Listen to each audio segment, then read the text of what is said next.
Welcome to the Inside Silverstone podcast, a business-focused podcast covering all things tech, engineering and innovation. Hosted by me, Chris Broome, a huge tech, motorsport and gaming fan, and also the owner of Longhurst, a firm of lifestyle financial planners and independent financial advisors located in Silverstone, Northamptonshire. This is a series of unscripted and unpolished conversations with leading business owners, thought leaders and high-tech talent where we discuss their experiences within the Silverstone business and motorsport region. We will also be asking them to share their knowledge, insight and their thoughts on the future just for you.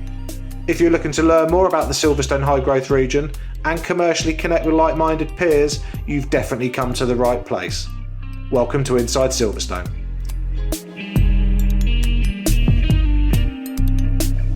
Welcome to the next edition of Inside Silverstone. My name is Chris Broome and I am your host. Today I am delighted to finally get onto the show for a one-to-one interview, Cristiana Pache. Cristiana, welcome to the show.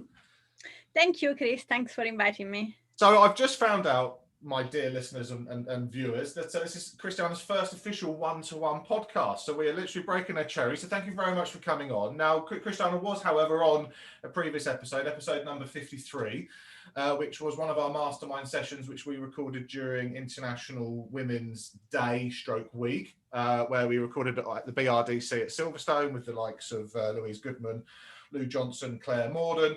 So go and check that one out if you haven't seen that already. But Cristiana, this episode is all about you, which I know you hate. I know you hate, but no pressure. No pressure. But the purpose today is literally to just wax lyrical about your background. You know, for those that are involved in motorsport, everyone knows who you are. Pim, who is the CEO of the STC, the Silverstone Technology Cluster, told me 2 years ago that I needed to get you on the podcast, and so we finally got you on. Now, as is customary, I always like to run through a quick career snapshot, a bit of a background, just to let everybody know sort of why we've got you on and the importance of this interview. So, literally, I've got this off LinkedIn, as I always do, so correct me if any of this is wrong, but we've got a sustainability and strategy advisor, which we're going to come on to a bit later regarding the consultancy business that you've got. You're a member of the FIA, Environmental and Sustainability Commission, FIA GOT. You're on track. Yeah. You're an STC Ambassador, so that's Silverstone Technology Cluster Ambassador, which we'll come on to as well. Keynote Speaker, of course, and more recently an Honorary Research Fellow at the Coventry University. So I want to know about the FIA first and foremost, because everyone involved in motorsport, all the fans understand the FIA are obviously a governing body, are involved at top level. What's been your role in the FIA, and when did you sort of start? How young were you when all that began? So I started with the FIA in November 2003. Actually, I was just coming out from Cranfield University for my master, and I was already working as a freelance engineer in GT and NGT. And like I was doing the 24-hour of Le Mans and things like that. And about, I think, August of 2003, a spin-off of Magnetima Rally that was in England called Motorsport at that time asked me if I wanted to be their support engineer. And I said, yes, that's fantastic. And then a couple of months after, I had the contract. And actually, my contract was I would have been subcontracted to the FIA technical department. And I was like, well, that is not that bad. I can stay in GT. And a month later, I got the first ticket to go to testing, and it was F1. So that's how I actually fit into the FIA technical department. I was the first woman in that department and possibly the only one until today. I was 26, so I was relatively young. I had some experience and I knew some of the people from the FIA because I was a scrutineer for ACI Sport, that is the motorsport body of Italy. So when they were at the F1 Grand Prix, I used to be like the scrutineer that you see around each team. So it's kind of like that is where I start my journey with them. And from 2003 until 2009, I was track-based, doing data analysis. Firstly, mainly the first year, we deployed a box for traction control. So I was the police. I was checking every team that they were not actually doing anything wrong. But actually, from 2007 onwards, I also started to implement some safety device with FIA. So not only the F1 technical side as a data analysis, but as well developing all the safety device that you see now in the car and in the circuit. So yeah. Wow. Okay. And so I know there's a bit more of a story to that. So because obviously there was recently a very big incident with Grosjean, who survived.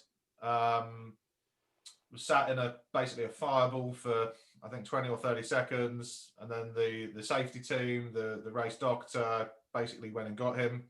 So what I didn't realise, which is why I want to ask you about it, is that actually part of the equipment, part of the process, part of the strategy that basically got him out of that car was thought of, or the genesis of it began many years ago at a restaurant in Australia. Yes, I would say it was possibly 2006, 2005, 2006. Was actually a very late night because we had a bit of a software problem at the track. So it was 11:30 at night that we were looking for a restaurant to go and eat. So and was me, Charlie Whiting, Alan Prudhomme, the software department. And we decided to go and try to see if the Italian restaurant next door to the hotel was still open. So we arrived there. They actually said to us, well, look, it's closed. We finished to serve, but it was Briatore. I said, no, they're FIA. They need to have some dinner. And they give us a different table because we can't have dinner with with the other people. And actually, it was that late night that we said, wouldn't be so nice if we would have a real-time way from risk control and the medical car to see where the car is when there is an accident, that give a live feed to see what kind of G the car has got and the condition of the driver within the car.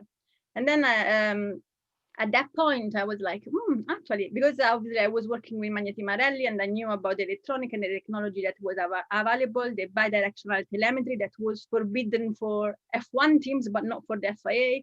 I was like, actually, this is a great project and we can develop that. So we started through the FIA to develop this project that it comes through in 2007 to 2008. We deployed 2007 as a testing season on the third car, and then 2008. And now it's kind of, left one cars and the safety car and the medical car can see where all the cars are every time. And if they go out, they can see like how many G the accident was and how the driver is inside. So it's a great piece of legacy that we have created. But also we have to remember that was all sort of development on safety that was going on there. So there was something called the FIA Institute for Sustainability and Motorsport Safety. That was the research arm of the FIA that I was a consultant for. Well, I actually been a consultant for up until 2016 for them. That developed all the research into material composite and the halo and all the other, like the helmet guidelines, all the other like safety within the cockpit as well. So I think it's a mix, and I think that accident actually represents how all the different bits that we have developed from then till now are actually getting together and manage to do the job that we envisage in that like dinner table with Charlie Whiting and other people from FIA that we could actually build up and make it happen. It's amazing story. And I know that all of you would be very humble about that, but I mean, ultimately, you potentially saved the guy's life, and even down to the gloves and the race suit he's wearing and the material used for that. The whole thing is just amazing. Yeah. I think the FIA does an amazing job with researching into that, and there's been a number of years that they've put all the resource and all the heads on it. So it's as I said, it's a lot of elements that came together, but and we are all proud to have played a little part on it. Yeah, no, as you should be. And your career is, as you've said, so you've clearly been heavily involved in safety. and research, and now it's transitioned from sort of safety to sustainability, because you're now running your own consultancy business, which is, you know, a couple of years old, a few years old. So talk to us about that sort of shift away from what you were doing previously to what you're doing now, because presumably that's providing you new purpose, new vigor. You know, you've got a wonderful young family, but you're still working as much as anybody else to push the boundary and to keep improving and enhancing. You know, not only motorsport, but all different types of industries and frankly, you know, day-to-day living. Yes, so it's like this shift really starting in 2012. So it's kind of in 2012, I thought, well, my legacy with safety is done, because we had fully developed the system. We have integrated electronic flags. We have integrated the starter. We had done an amazing job with what we were able to do. And with the launch of full programs for the accident data recorder that then went down to the junior formula. And I thought, well, what's the next one? And then I think that coincided when I moved to Williams, and I moved to Williams F1 to actually build up the strategy for Williams Advanced Engineering with other people with me. When we built up that strategy, we actually took a very sustainable approach, and we base it in electrification, and we base it in as well lots of action with the community and engagement with, for example, Doha, trying to encourage women into work and into technical, because we had an office in Doha. So at that point, I think is where actually I transitioned from safety to sustainability. And I was lucky enough that in 2000 and it was in 2013 actually, and 2012, a piece of paper landed on my desk, and this piece of paper was an RFQ for the battery of Formula E. And my boss was on holiday, so I've been told from the big CEO, you have a look at these things and let us know if it's possible to do it, and if we should do this electric motorsport. And I was like, yeah, great. So I spent like about a couple of weeks trying to find out data and the information, how the market was going and why we should do that. And I think being involved in these Formula E batteries and being in an ecosystem that was really valuing sustainability as not as a marketing, but a purpose for a motorsport championship, that actually make me understand that that was my next big step. And in 2015, after leading the team for the project for the battery and developing the battery, after the first 4 races, because everything went brilliant, I just went back from Miami, the Formula E race, sit down with the CEO of the company and my notice in. And he was like, what you doing? I was like, well, I want to do a PhD in sustainability and strategy.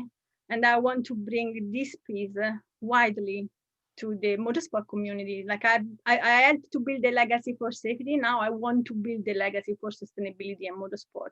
So that's where I transition. And lots of people were like, you are a fool. You got a really great job. Why you want to do that? And I was like, well, that's my vision. I want to have a purpose, and it's like, and the purpose is trying for motorsport to embrace sustainability, and I can play a part in that. So for me, it was quite really important. And I think the only person really that got it was at the time the CEO, that is still is the CEO of Williams F1. And when I sat with him with a coffee, and he actually understood that he couldn't bring me back. I was really like decided to change and to go back to university. He actually gave me a book called Who Cares Win? Why Good Business Better Business, exactly. So and for me that book was kind of like a really good reading, because I thought that I wanted to have a purpose, and I wanted my company to have a purpose for the next 10, 15 years to do something else than safety in motorsport. And that book was kind of a lot of example of company that are born with purpose, and they actually blossom and actually become big companies. So that was kind of a bit of a serendipity moment when you think it meant to be. And then I did my PhD that I finished in 2019 at Coventry University, studying like the case of Formula E and the motorsport transitioning to sustainability. And in 2018, just before finish the write-up of my PhD, I set up Enovation Consulting, that I always say is a company with a purpose. Our purpose is trying to explain the stakeholder of motorsport what sustainability is and how they can truly embrace it. We're very peculiar on that. We don't do marketing or communication around sustainability. For us, sustainability is the purpose. So we are purpose driven. You know, it's really important. It's a bit, I don't know, possibly is very. I always like to cite Nelson Mandela when he say that sport is a powerful tool for changes. And we see that in safety, because the FIA developed the safety legacy that as well translated in mobility legacy for safety. And I think that sport and motorsport can be a really powerful tool for sustainability as well, environmental and as well like social sustainability, like diversity and inclusion and things like that.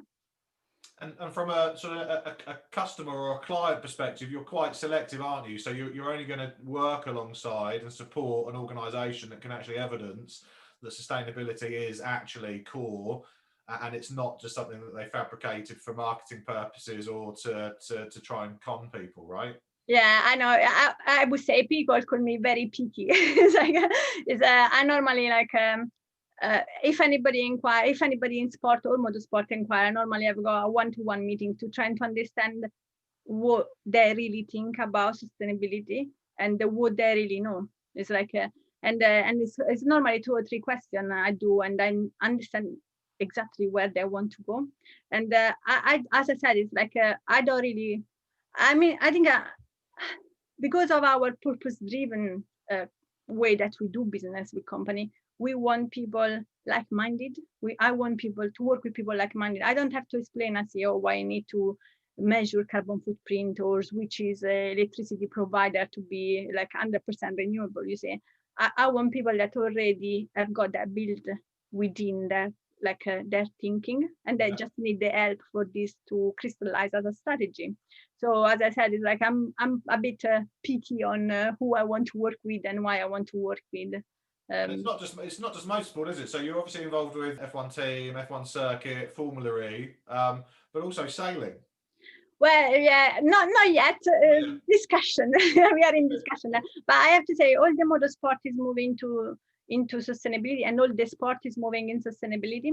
And sport like sailing, they are developing lots of technical understanding of sustainability. And one of the things that I've been told I'm very good in, possibly for my engineering background, is actually to understand all this changing with materials, with composite materials, with natural fibers, and how all that can fit in with the safety regulation, with building in what we need, not just in motorsport, but as well in sport. As you said, sailing is very similar kind of build, like of motorsport, and sailing used to use carbon fiber as well for their for some part of it. And I think sailing is possibly already a step ahead of motorsport. They're now using recycled carbon fiber for their boat, but also they are looking at sustainable, much more sustainable material for building, and they wanted to embed that in the regulation. So it's a really great example of an industry that is sustainable because they are sailing, you know, like you don't have an engine, you got the wind already. So it's a great example of sustainability itself, but they don't stop there. They want to take that to the next level.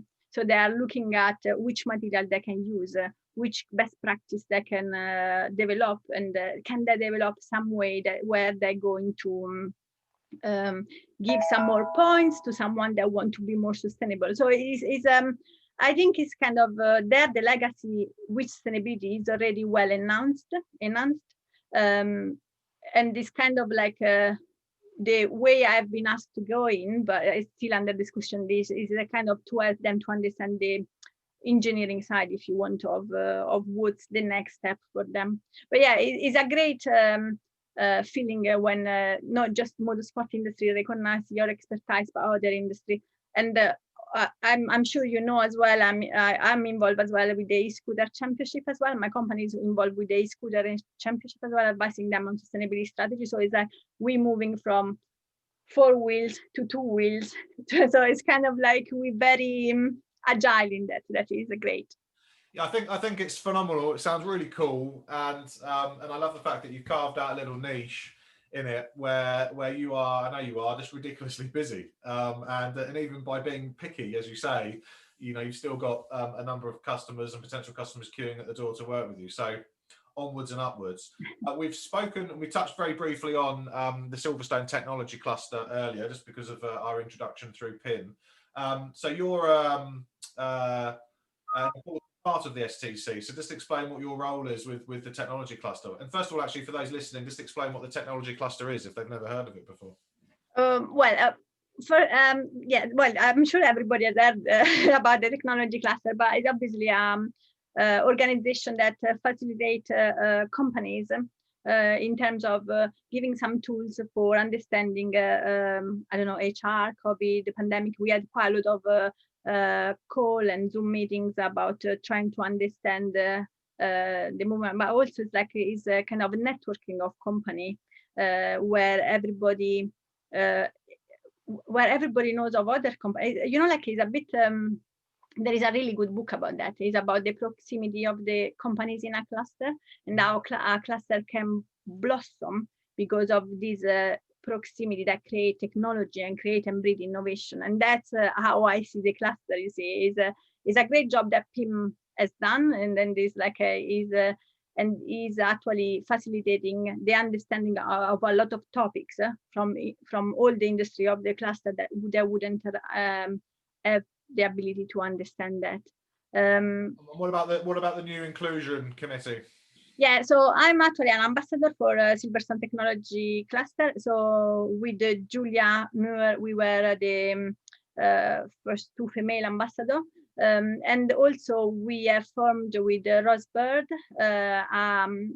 diversity and inclusion in the workplace committee. So, you know, I'm a big woman in motorsport fan, and like I always try to encourage women and young people to join STEM and engineering career and things like that. But what we also have found is not just motorsport, is the whole industry that need this change, that need to understand about diversity. And the problem is not about changing, it's about understanding why you need to change and see why it is, because some of the people cannot really see the rationale for that. And I think that was the diversity and inclusion in the workplace commission was created for. So it was me, Julia, Rose, Ellen, and well, there are a few people of us that are in this commission. We had our first meeting actually a few weeks ago. With all the STC people, and it went really well. And it wasn't a meeting just to showcase why they need to change, but it was actually a meeting to give them some evidence of business that have blossomed with the diversity and inclusion piece. So yeah, Hannah is the other one. So it's like 5 of us. And we welcome men into the commission, because we understand that at the moment it looks like it's just a woman commission, you know, and it's like we are trying to recruit some men coming in the commission and give like a bit of a different cut. I think Rose is making a bigger recruitment. Good. Right, and no doubt she'll be very successful knowing Rose. Talk to us about Oxford Box. What's the Oxford Box? So the Oxford Box is another example how motorsport and medical got together. So through one of the doctor at the circuit, I got contacted by Oxford University Hospital. They needed someone that could redesign aerosol shield, because they were not very happy of the only one that exists, because only one existed at that time in March this year for the pandemic.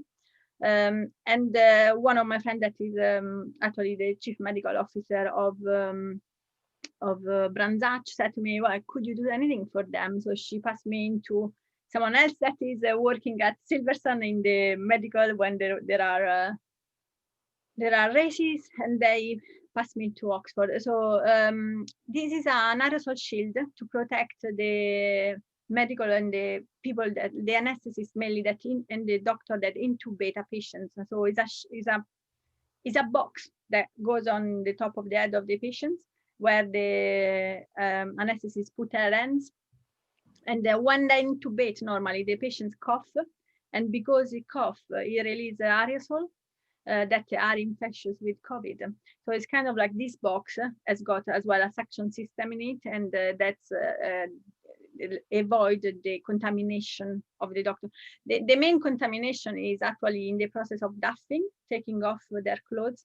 So if they have less particles in their clothes at that point, they will have a less risk of being contaminated by the COVID. So it actually was like a reaction idea for this pandemic, but it becomes evident that it can be used for anything else, because they don't know if the patient carry any other disease or things like that. So we developed this box, and Renault F1 did the CFD programs with us. So that was really a great piece of collaboration. And one group engineering, another member of the STC as well, worked with us in that. And about September this year, we got awarded some Innovate UK funding to finish the development and bring it to market. And we're really proud, because we've done some extra CFD work and a third-party verification. And also we have been in touch with Public Health England on guideline. And we are at the stage now where we've got everything finalized, and it's due to come out any moment, an announcement, or in the next years. It all depends how things play out. But also, I actually wanted to plug in the environmental side in the box. I didn't want to create a plastic box that then, is not good for the environment. This is not, we are a purpose-driven business, so environment need to be in there as well. So we actually have done a carbon footprint assessment, and we're going to offset our carbon footprint for the box. So whenever a hospital will buy the box, they will buy a carbon neutral box. So the Oxford box is the first carbon neutral medical device that in the space. A collaboration between the NHS, F1 ultimately with technology, the STC, Innovate UK funding, and a sustainable product which is about to come to market. Yeah, and I have to really thanks a lot Ron Hartwell from One Group Engineering, but as well Dr. Bianca Tingle, that is our champion at Oxford University Hospital, because she's done an amazing job as well, training people and give lots of feedback, and we wouldn't have done that without her. I've loved this interview, Cristiana. Honestly, it's fantastic. I know that I said we were only going to do 10 minutes. I can't see the clock here, but it's more than that. But it's such a phenomenal story. And, from your career background in engineering through to FIA, through to, creating a safety legacy, which has ultimately, been part of an overall project that's ultimately saved or definitely improved Grosjean's life because of his ability to get out, and the safety marshals, etc., through to your new sustainability consultancy business, through to the Oxford box, through to the STC. Awesome. And we're very lucky to have you as part of our community. So I'm going to start wrapping this interview up, because I know that you've got lots of other calls. We can hear your emails pinging whilst we're doing the interview. Sorry. No, don't apologize. Everyone's very busy, right? 2 final questions, and then I'm going to let you go. Post-COVID, if there is such a time post-COVID, we've all had our vaccinations, life's gone back to whatever the new normal is. What are you personally looking forward to doing the most that maybe you can't do at the moment? Well, the first things I will do, I'll go back to Italy to see my parents. I haven't been back to Italy at all this year, trying to adhere with guidelines and to avoid any problems. And I really miss that. And as you know, I've got an olive grove in Italy, so I'm carbon neutral myself. That is great. And I look forward to go there and to be in there and to try my new olive oil, and next year this time to harvest the olive grove. That is what really I'm looking forward to.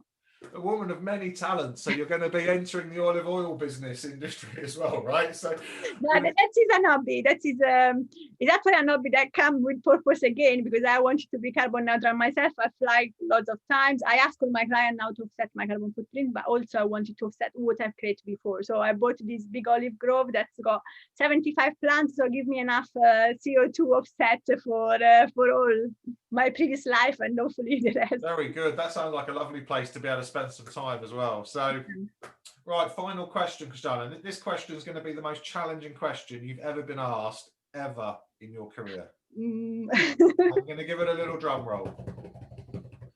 What is the king, or indeed the queen, of crisps? Ooh, must be Sensations with chili crisp. Oh, good shout. I think Sensations with chili, definitely when you're having a glass of wine or a beer or a gin and tonic. Very nice. So you're a chili flavour fan? Yeah, I am. I don't eat crisp very much, so either they're the good one or I'm passing. Okay, you've got standards, right? It's we only work with certain clients and I only eat certain crisps. So.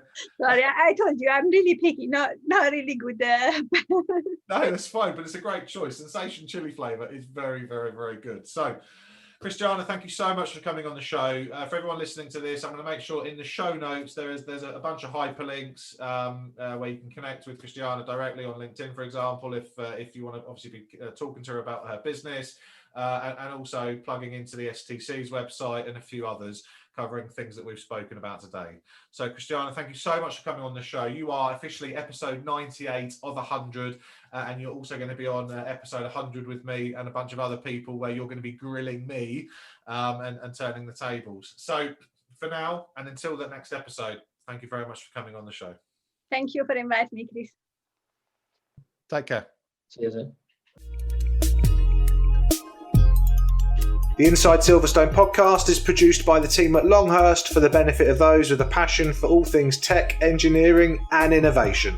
For more information, please visit longhurst.co.uk/Inside Silverstone, whilst also remembering to give us a 5 out of 5 star rating on iTunes.